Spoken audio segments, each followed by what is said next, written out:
Bakari, Arda, you say it's a much larger deficit being projected this year. Well, how much larger? 10 times larger. Back in the fall economic statement that was tabled back in October, the Ford government predicted a $1.5 billion deficit in the years 2025-2026. So this fiscal year, that number revised today by the finance minister, now predicted at a $14.6 billion deficit. Again, up from 1.5 to 14.6. Next year, in the year 2026-2027, which is the year the Ford government had initially hoped to return back to a balanced budget, the deficit now predicted to be $7.8 billion and a return to surplus, a small surplus in the year 2027-2028. As for the fiscal outlook when it comes to Ontario's GDP, projected under 1% in 2025, go up 1% in 2026 and just about 2% in 2027-2028. What has changed so much?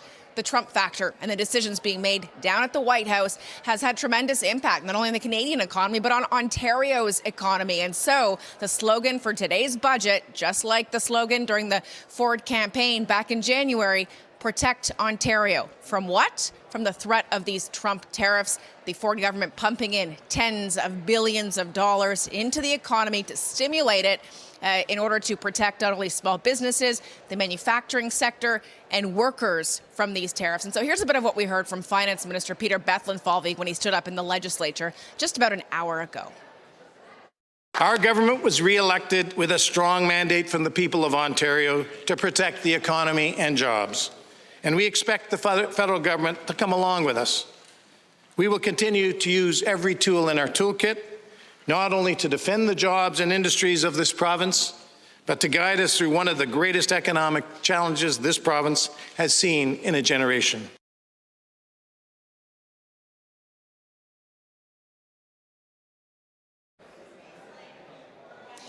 As for what some of these tariff relief measures are, Arda and Bakari, let's walk through some of those numbers as well. About $1.3 billion over 3 years for the manufacturing sector as a tax credit. $5 billion being dubbed the Protect Ontario account. That's going to go directly to businesses, to workers who are being impacted by these tariffs.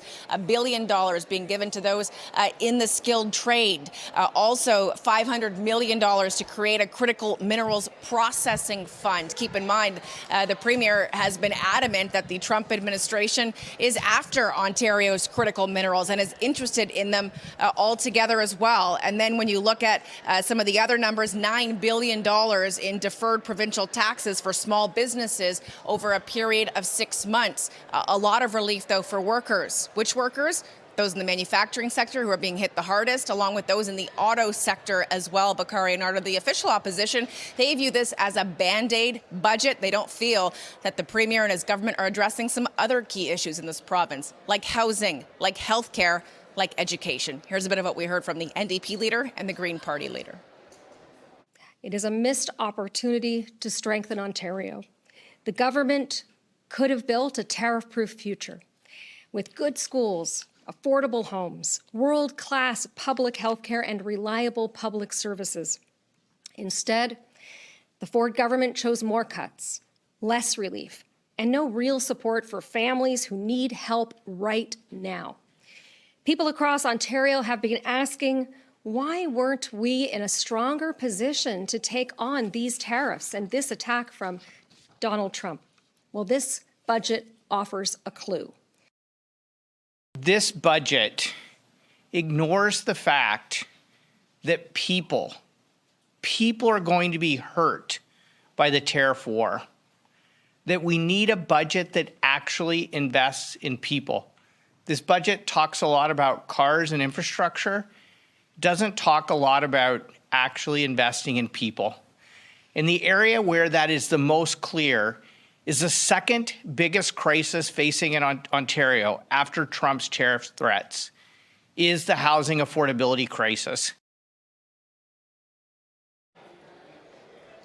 Keep in mind the Ford government is nowhere near meeting its housing starts to reach its 1.5 million homes in 10 years target, that target 2030.